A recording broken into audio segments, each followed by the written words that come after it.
خیرپور میں ڈاکو راج برقرار ہے۔ علاقے میں جرائم کی بڑھتی ہوئی وارداتوں نے شہریوں کی زندگیوں کو غیر محفوظ بنا دیا ہے۔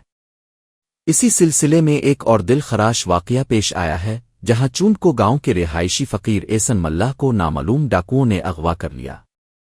ذرائع کے مطابق ڈاکوؤں نے مغوی فقیر احسن ملہ کی ویڈیو سوشل میڈیا پر وائرل کر دی ہے، جس میں اسے زنجیروں میں جکڑا ہوا دیکھا جا سکتا ہے۔ ویڈیو میں مغوی نوجوان اپنے اہل خانہ سے فریاد کرتے ہوئے 50 لاکھ روپے تاوان کی ادائیگی کی اپیل کر رہا ہے۔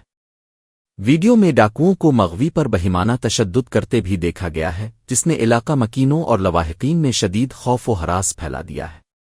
دوسری جانب مغوی کے اہل خانہ نے اعلیٰ حکام سے فوری نوٹس لینے اور فقیر احسن ملہ کی بحفاظت بازیابی کا مطالبہ کیا ہے۔